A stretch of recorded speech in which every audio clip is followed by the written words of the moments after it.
에베소서 강의 35번째 시간으로 언어 습관의 변화와 성숙이라는 제목으로 하나님 말씀 함께 나누도록 하겠습니다.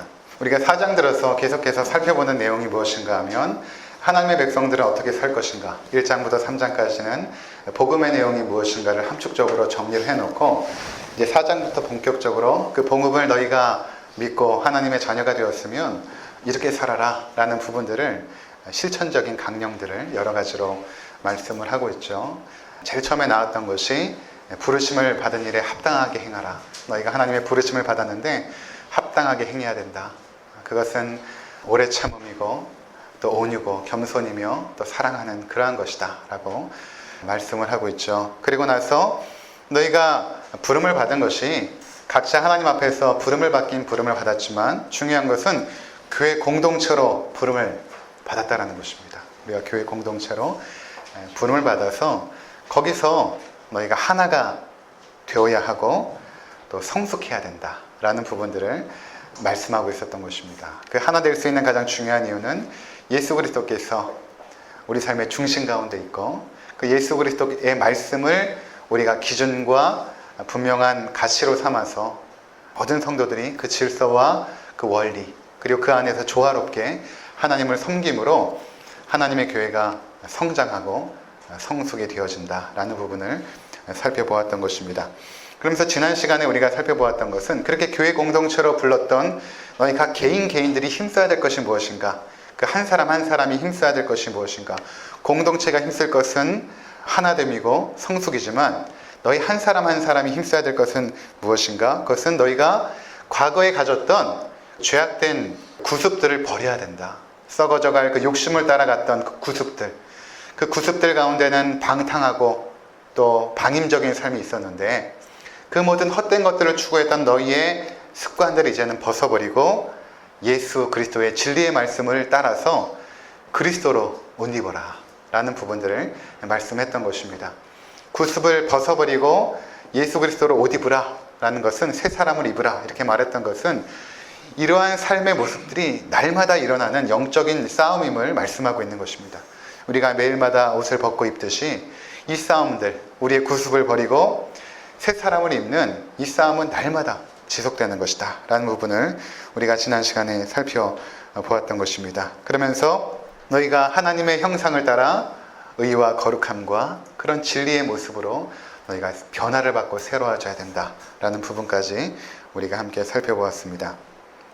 하나님께서는 우리가 그리스도의 장성한 분량에 이르기까지 성장하기를 원하십니다. 이것은 매일마다의 싸움이죠. 하루하루 이 싸움이 없는 날이 없습니다.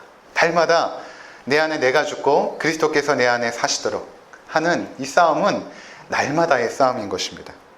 그리고 이 싸움은 언제까지 지속되냐면 주님이 오시는 날까지. 주님이 왔을 때는 이 싸움은 끝납니다. 우리는 완전히 성화가 되어져서 거룩한 하나님의 그 나라 가운데 입성하게 되지만 그 날까지는 계속해서 이 싸움을 싸워야 되는 것입니다.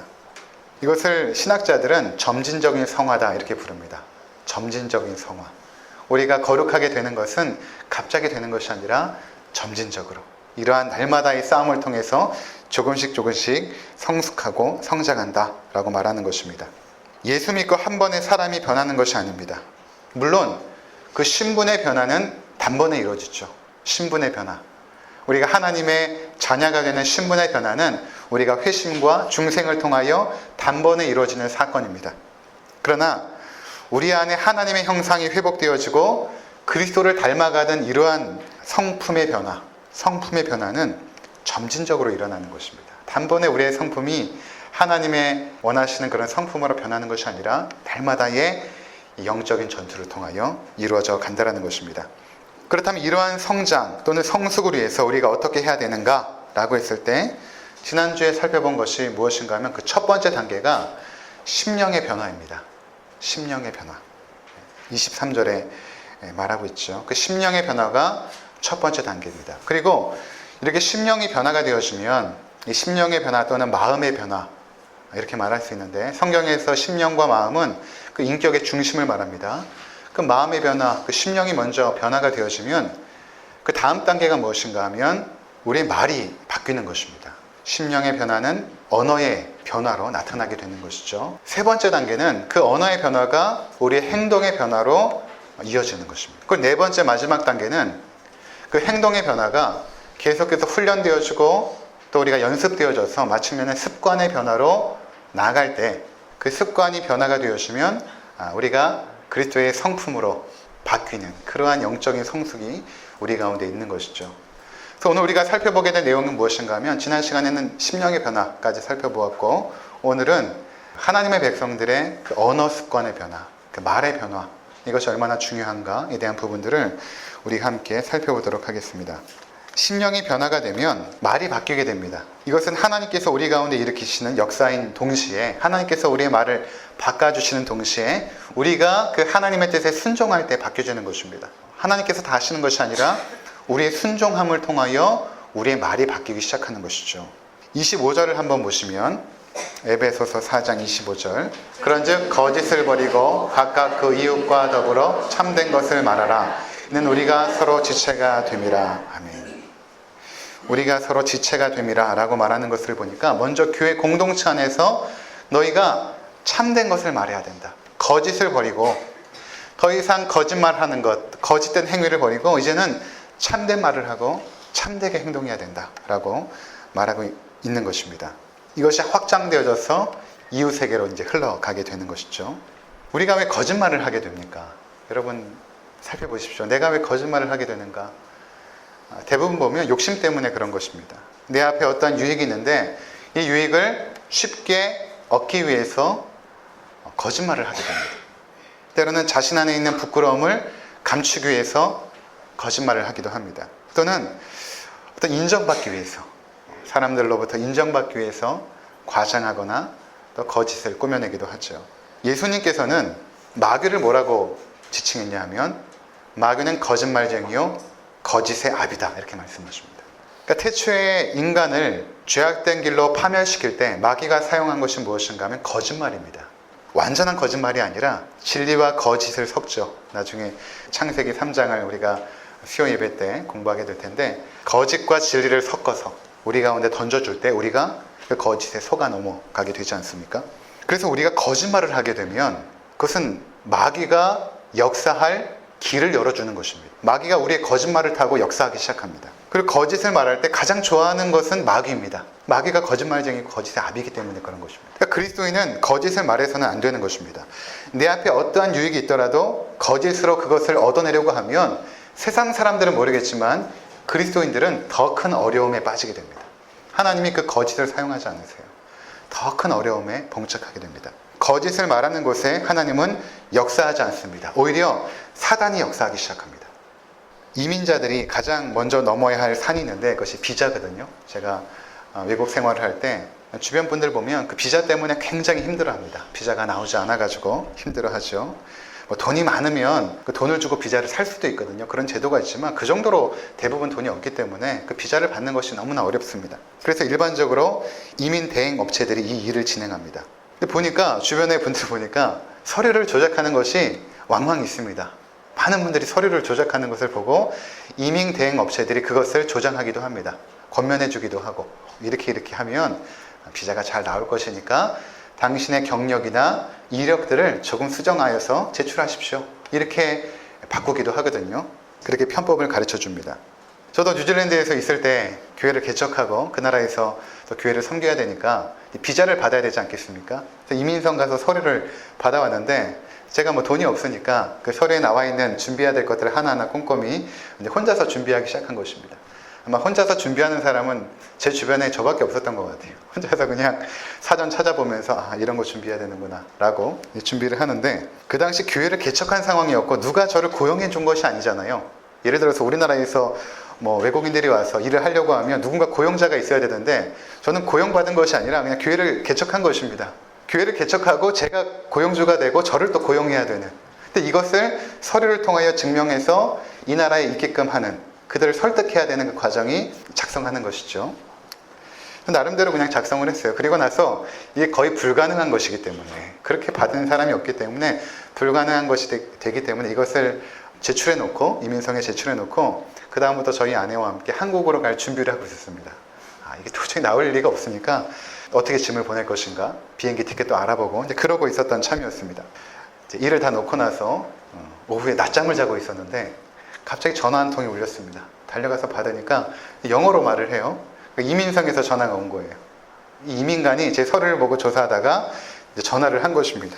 뭐 여러 가지를 물어보더라고요. 뭐 교회 교단이 어디냐, 교회 위치는 어디냐, 뭐 몇 사람이 모이냐 이렇게 이제 물어보는데, 보통 그 비자를 발급할 때 맨 마지막 단계가 영어 인터뷰거든요. 인터뷰를 보통 일반적으로는 가서 그 이민조사관과 함께 인터뷰를 하기도 하고, 간혹 가다가 전화로 인터뷰하는 경우가 있는데 이게 전화 인터뷰였던 것입니다. 마지막 단계. 저는 이제 이것을 나중에 안 거예요. 이렇게 전화를 하다 보니까 이게 전화 인터뷰인가? 나중에 알게 된 것이죠. 그래서 굉장히 당황한 것입니다. 당황하고 나서 뭐 묻는 말에 이제 나름대로 대답을 하고, 마지막에 제가 너무 당황해서 이렇게 물어봤습니다. My visa okay? 이렇게 물어본 것입니다. 뭐 제대로 물어봐야 되는데 뭐 말이 안 나오는 거예요. 그랬더니 뭐 된 것처럼 얘기를 하는데 확실하지가 않은 거예요. 제가 제대로 알아들었는지 못 알아들었는지. 저 아내가 왔는데 전화가 왔다고. 근데 이게 됐다고 하는 건지 또는 안 됐다고 하는 건지 잘 모르겠다라고. 근데 한편에 이제 기대를 가지고 기다린 것입니다. 그리고 나서 3일이 있었는데 이 빨간색 봉투가 하나, 비닐봉투가 집 앞에 날라온 거예요. 이제 거기에 저와 제 아내의 그 여권이 들어있는 것이죠. 만약에 비자가 나왔다면 그 여권 안에 그 비자가 딱 붙어 있습니다. 그래서 아내와 차에 들어가가지고 둘이 기도를 하고 그 여권을 딱 열어봤더니 거기에 비자가 탁탁 붙여 있는 거예요. 보통 일반적으로 워크 비자는, 일할 수 있는 비자는 1년을 줍니다. 보통 1년을 주는데 1년 주고 연장하고 뭐 이런 식으로 하는데 3년을 준 것입니다. 보통 그런 적이 없는데 3년을 준 거예요. 그러니까 3년 동안 제가 안정적으로 뉴질랜드에서 교회를 섬길 수 있는 환경이 열려진 것이죠. 너무 감사했습니다. 너무 감사했고, 근데 그것을 준비하는 동안에 제 아내와 저의 갈등이 이것이었습니다. 우리도 좀 주변에 보니까 그런 분들이 있던데 조금 서류를 좀 조작해서 내면 어떨까? 이런 유혹이 있었어요. 근데 그때 결론이 무엇이었냐면, 이곳에 있는 것이 정말 하나님의 뜻이라면 비록 어설프고 어눌한 영어로 쓴 서류를 할지라도 하나님께서 이민관의 마음을 바꿔주사 우리를 있게 할 것이다 라는 그런 믿음의 확신이 있었습니다. 거짓으로 하는 것은 하나님께서 원하시지 않는다라는 확신이 있었습니다. 우리가 이곳에 뉴질랜드에서 체류하는 것이 하나님의 뜻이라고 우리가 믿고 사역을 하고 있는데 정말로 하나님께서 원하신다면 있게 하실 것이다 라고 했는데 정말로 비자가 나온 것입니다. 근데 주변에 있는 목사님들은 다 이제 거절이 돼가지고 추방당하고 그런 상황 가운데 있었습니다. 전화가 많이 왔어요. 도대체 어떻게 서류를 작성했길래 이게 됐냐고. 제가 3년 전에도 비슷한 일이 있었습니다. 어떤 일이었었냐면 집 때문에 벌어진 일입니다. 저희가 LH에서 지원하는 전세임대에 살고 있는데 당시 등기가 안 된 집에 먼저 이사를 들어간 것입니다. 건물주가 이제 등기가 조금 있으면 되니까 이사를 해도 된다라고 이야기해서 이사를 했는데, 이 건물주가 이 등기를 안 하는 것입니다. 근데 등기 비용이 되니까 이것을 팔려고 했던 것입니다.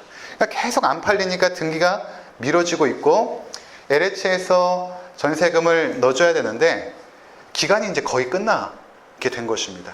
만약에 등기를 안 해버리면 우리는 길거리에 나앉아야 되는 상황이 된 것이죠. 그래서 그때 이제 수요 예배 때 함께 기도하는 우리 성도님들에게 기도를 부탁하고 계속해서 한 달 동안 고민을 했습니다. 이것을 어떻게 풀어야 되는가. 근데 한 2주 정도 마감일을 남겨놓고 건물주가 뭐라고 말하냐면, 자기한테 건물이 많이 있는데 등기가 된 건물에 주소를 이렇게 이전해 놓으면 돈이 나올 거 아니냐, 그렇게 해도 괜찮을 거라고, 주변에 그렇게 하는 사람들이 있다고 그렇게 하라는 것입니다. 근데 마음이 흔들리더라고요. 그래, 그 건물주가 건물 여러 개인데 그 집으로 우리 주소지를 해놓으면 LH에서 돈 보내줄 거고, 물론 여기 이곳에 살지만. 그래서 그쪽으로 이제 마음이 막 흘러가고 있는 것입니다. 흘러가고 있는데 아내와 또 이야기를 했습니다. 도대체 어떻게 하면 좋을까? 그때도 결론을 내린 것이 이것이었습니다. 거짓말하는 것은 우리가 살아왔던 방식이 아니야. 솔직하게 말하고 만약에 안 되면 할 수 없는 거지. 그렇게 하고 나서 마감일 3일 전에 아내와 함께 우리 갓난쟁이 희수를 데리고 LH 본사에 갔습니다. 거기 가서 이제 만나가지고 이제 상세히 얘기를 한 거예요. 우리가 실수를 했고 잘못했고 이 이야기를 쭉 했습니다. 했더니 그냥 그 이야기를 쭉 듣고 나서 별다른 말을 하지 않고 2달 동안을 연장해 주겠다고 이렇게 말을 하는 것입니다. 2달 동안 더 연장해 줄 테니까 그렇게 하시라고. 그렇게 한 것입니다. 그렇게 저의 경험들을 통해서 깨닫게 된 것은 무엇인가 하면 거짓을 통해서는 하나님께서 역사하지 않습니다. 그런데 아주 불리한 상황일지라도 진실을 말할 때, 그리고 진리로 승부할 때 하나님께서 역사하십니다. 그러니까 그리스도인은 거짓말하는 것이 삶의 방식이 되어서는 안 됩니다. 주변에 다 그렇게 하고 관습적으로 그렇게 하고 편법을 사용하는 것이 모든 사람이 할지라도 우리는 그렇게 해서는 안 되는 것입니다. 저는 진실을 말할 때 하나님께서 역사하심을 자주 체험했습니다. 하나님은 거짓과 함께하지 않습니다. 하나님께서 역사하시길 바란다면 하나님이 역사할 무대를 만들어 놓아야 되는데, 그 역사의 무대는 무엇인가 하면 우리가 진실을 가지고 있어야 됩니다. 우리가 거짓을 가지고 있으면 하나님께서 역사하시질 않아요. 역사를 하시고 싶고 개입하시고 싶고 축복을 주시고 싶은데 우리가 거짓의 무대를 만들어 놨기 때문에 하나님께서 손을 놔버리시는 것입니다. 근데 굉장히 어렵고 불리한 상황일지라도 내가 진실을 가지고 있으면 하나님께서 세밀하게 역사하십니다. 그렇게 살아가는 자들이에요. 여러분, 과장하면 안 됩니다. 그리고 거짓말 하셔서는 안 됩니다. 서류를 조작해서도 안 됩니다. 없는 것을 있다라고 말하지 마십시오. 또 있는 것을 없다라고 말해서는 안 됩니다. 하나님의 사람들은 늘 참된 것을 말해야 됩니다. 오늘 성경이 우리 가운데 말하지 않습니까? 거짓을 버려라. 그리고 이웃과 더불어서 참된 것을 말해라. 참된 것을 말하라. 말씀하고 있는 것입니다. 다음으로는 더러운 말을 입 밖에 내지 말고 덕을 세우는 선한 말을 해야 됩니다. 29절입니다. 무릇 더러운 말은 너희 입 밖에도 내지 말고 오직 덕을 세우는 데 소용되는 대로 선한 말을 하여 듣는 자들에게 은혜를 끼치게 하라. 아멘. 말은 영향력이 있습니다.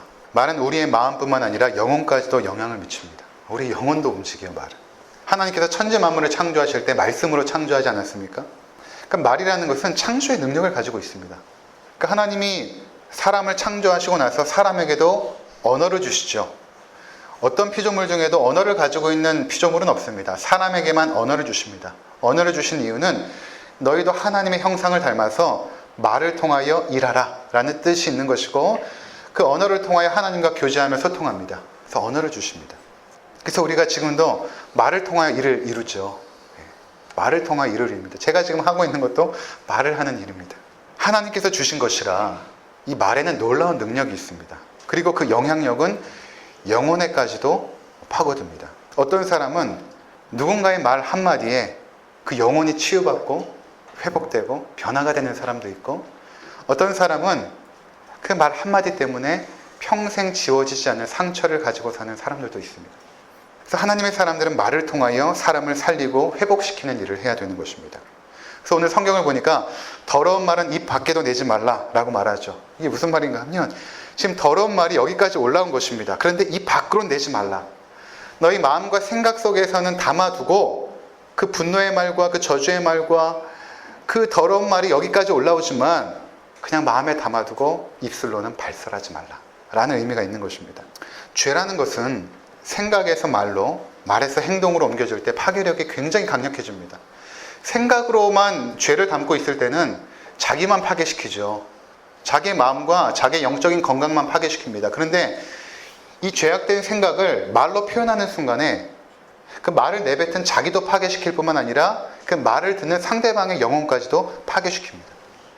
그래서 성경은 덕을 세우는데 소용되는 말을 하라 말합니다. 더러운 말은 여기서 막아버리고 덕을 세우는데 소용되는 말을 하라. 사람을 살리는 말을 하라라고 말씀하고 있는 것입니다. 부정적인 말이 아니라 긍정적인 말을 해야 한다라고 말하고 있는 것입니다. 잘못을 보고 비판하는 말은 누구나 할 수 있습니다. 이것은 가장 쉬운 것입니다. 잘못을 보고 비판하는 일은 가장 쉽죠. 그리고 비판을 하면 할수록 자기가 뭔가 괜찮은 사람이라고 여겨지거든요. 그러나 잘못하는 일을 긍휼히 여기고 이해하고 그 영혼을 살리는 말을 하는 사람들은 그렇게 많지 않습니다. 이것은 아무나 할 수 있는 것도 아닙니다. 훈련이 필요하고 지혜가 필요한 것입니다. 그래서 말에 지혜로운 사람이 되게 해달라고 우리가 기도해야 됩니다. 말에 지혜로운 사람. 이스라엘 백성들이 가데스 바데아에서 그 12명의 정탐꾼을 가나안 땅에 보내죠. 12명이 가나안 땅을 정탐하고 와서 이스라엘 백성들에게 보고를 하는데, 우리가 잘 아는 것처럼 10명은 이렇게 보고를 합니다. 그 땅은 정말 좋습니다. 과실도 많고 정말 젖과 꿀이 흐르는 너무나 좋은 땅입니다. 그런데 그 땅에는 성벽이 높고 그리고 거기에는 아주 강대한 사람들이 살고 있기 때문에 우리가 가게 되면 그들에게 완전히 짓밟혀서 무너져 버릴 것입니다. 이런 보고를 합니다. 하나님이 주신 아름다운 땅이지만 우리가 그 땅에 가면 결국 전멸하게 될 것입니다. 이것이 10명의 보고였습니다. 그런데 여호수아와 갈렙 이 두 사람은 그 땅이 정말 좋습니다. 그런데 하나님께서 우리와 함께 하시면 그 땅의 성벽도, 그 땅의 장대한 민족도 우리가 그들을 이길 수 있습니다. 그들은 우리의 밥입니다. 그렇게 보고했던 것입니다. 한쪽에서 10사람은 그들에 비해서 우리는 메뚜기처럼 아주 약한 존재들이고, 한쪽에서는 그들은 우리의 밥입니다 라고 보고했던 것입니다. 그들이 보았던 현실은 똑같죠. 그들이 보았던 사실은 똑같습니다. 그런데 두 사람만이, 그것이 사실이고 팩트이지만 하나님께서 함께 하시면 그 산지를 우리가 점령할 수 있습니다 라고 보고를 했던 것입니다. 이 보고를 받고 나서 어떤 현상이 생겼냐면 이스라엘의 그 영적인 분위기가 침체로 돌아갑니다. 처음에는 막 그 땅으로 희망을 갖고 소망을 가지고 진격하던 사람들이 그 10사람의 보고 때문에 침통한 영적인 분위기로 완전히 돌아가고, 그들이 분노하게 되고 염려하게 되고 걱정하게 되고 그렇게 되어지는 것입니다. 여러분, 우리가 어떤 사람들의 말을 듣느냐에 따라서 우리의 영적인 분위기, 영적인 삶에 있어서 굉장히 영향을 받습니다. 주변의 부정적인 이야기들, 사실이죠. 근데 그리스도인들은 사실만 말하는 사람이 아닙니다. 물론 사실을 말하지만 그것이 사실이지만 하나님께서 함께 하시기 때문에 우리는 할 수 있다라고 말하는 사람들이 그리스도인입니다. 근데 주변에 사실만 말해놓고 우리에게 부정적인 인상과 부정적인 어법을 통하여 계속해서 우리 가운데 어떤 이야기를 하면 늘 감사와 기쁨과 늘 하나님을 찬양했던 우리의 마음이 그 말을 통하여서 갑자기 걱정하게 되고 염려하게 되고 두려워하게 되고 분노하게 됩니다. 그 말 때문에 그런 것입니다. 그러니까 여러분 주변에 부정적인 말을 하는 분이 있다면 가급적이면 좀 멀리 하시는 것이 좋습니다. 그리고 내가 혹시 그런 사람이라면 나의 언어 습관을 바꿔가야 되는 것입니다. 뉴질랜드 제가 있을 때 거기 갈보리 교회라는 한인 교회가 있었는데, 그 한인 교회, 갈보리 교회 주보를 제가 이렇게 딱 보고 너무나 재밌기도 하고 참 이 목사님 굉장히 탁월하다라고 느낀 적이 있는데, 뭐냐면 보통 주보 맨 앞면에는 교회의 어떤 비전들이 나와 있지 않습니까? 뭐 3대 비전 해가지고 뭐 이렇게 나와 있잖아요. 근데 첫 번째 비전이 뭐냐면 남의 말 금지입니다. 그럼 교회의 첫 번째 비전이 남의 말 금지. 이민사회가 좁기 때문에 한 다리 건너면 다 알거든요. 남의 말 하는 것 때문에 많은 사람들이 어려움과 아픔을 겪었던 것입니다. 남의 말 하는 것들 때문에. 그러니까 그 교회 성도들은 최소한도 남의 말은 하지 않을 거 아니에요. 교회 비전이 남의 말 금지니까 뭐 이렇게 공동체가 모였을 때, 구역으로 모였을 때, 뭐 어떤 나눔을 할 때 최소한 남의 말은 하지 않을 거예요. 사단이 말을 통해서 공동체를 파괴시킵니다. 말을 통해서 그렇습니다. 뭐 대단한 행동이 아닙니다. 말을 통해서 사단이 역사하는 무대를 만들어주는 것입니다. 그리스도인의 영적인 삶에서 중요한 것이 말입니다. 경건 훈련을 하는 곳을 가보면 대부분 첫 번째 하는 훈련이 말에 대한 훈련입니다. 다른 것이 아니라 침묵 훈련을 시킵니다. 침묵하게 합니다. 잠언 10장 19절에 보면 말이 많으면 허물을 면하기 어려우나 그 입술을 제어하는 자는 지혜가 있느니라. 야고보서 1장 26절 누구든지 스스로 경건하다 생각하며 자기 혀를 재갈 물리지 아니하고 자기 마음을 속이면 이 사람의 경건은 헛것이라. 그러니까 스스로 자기가 자기의 말을 통제하지 못하면 그 경건은 헛것이다. 정말로 성숙하고 경건한 사람은 자기의 말을 통제할 수 있는 능력이 있는 사람이다 라고 말하고 있는 것입니다. 그래서 그리스도인들은 하고 싶은 말을 다 하고 사는 사람들이 아니에요. 때로는 억울해도 침묵할 수 있어야 됩니다. 침묵하고 하나님 앞에 말씀하세요. 하나님께서 일하시도록. 그럼 그 억울함을 하나님께서 시간의 무대 속에서 갚아주십니다. 여러분의 억울한 모든 것들을 갚아주세요. 내가 그것들을 다가가서 풀라고 하면 싸움밖에 안 되고 갈등이 더 증폭되죠. 그러니까 잠잠하게 침묵하면서 기도하는 것입니다. 하나님께서 역사하시도록. 그리고 우리가 꼭 필요한 말이 있다면 기도하고 어떤 권면의 말이나 어떤 조언이나 이런 것들은 순간순간 하는 것이 아니라 기도하고 하셔야 됩니다. 사람이 말로 변하지 않거든요. 아무리 말한다고 그 사람의 삶이 변화되는 것이 아니라 따뜻한 사랑과 이해와 용납의 말이 사람을 변화시킵니다. 그냥 말이 아니라 그 사람을 정말 이해하고 정말로 사랑하고 기도하고 다가가서 했던 그 말이 그 사람을 변화시키는 것입니다. 그리스도인은 없는 것을 보고 말하는 것이 아니라 있는 것을 보고 말하는 사람입니다. 컵에 물이 반밖에 없네가 아니라 컵에 물이 반이나 있네. 있는 것을 보고 말하는 사람이죠. 당신은 틀렸어가 아니라 당신은 나와 달라라고 말해야 됩니다. 우리 아이는 너무 소심해가 아니라 우리 아이는 참 진중해 라고 말할 수 있어야 됩니다. 부정적인 어법이 아니라 긍정적인 어법으로 말해야 되는 것입니다. 그래서 하나님은 우리가 하는 말을 통하여 역사하십니다. 우리가 어떻게 말하는가, 그것을 통하여 하나님이 역사하십니다. 우리의 말로 사람을 살리고 세우길 원하십니다. 낙심과 우울에 빠진 사람이 우리의 말 한마디를 듣고 위로와 소망을 얻기를 원하시는 것입니다. 그러기 위해서는 여러분 먼저 기도해야 됩니다. 하나님, 내가 말해야 될 때와 침묵해야 될 때가 언제입니까? 기도해야 되는 것입니다. 하나님, 내가 말을 할 때에 어떠한 말을 해야겠습니까? 저 사람에게 내가 꼭 필요한 조언을 해주고 싶은데 내가 어떠한 말로 그에게 권면을 할까요? 기도할 수 있어야 되는 것입니다. 우리의 언어 습관이 성숙해질 수 있도록 연습하고 훈련해야 되는 것입니다. 구습은 한 번에 바뀌는 것이 아니라 훈련을 통하여 습관화되어야 됩니다. 그러니까 우리 언어 습관의 변화와 성숙을 위해서는 훈련을 해야 되는 것입니다. 우리 안에 거하시는 성령님께서는 우리가 잘못 말한 것들에 대해서는 분명히 불편함을 주십니다. 여러분이 어떤 모임에서 어떤 말을 하고 집에 돌아오는 길에 성령께서 이런 마음 막 불편하게 하시잖아요. 그때 내가 왜 그 말을 했을까?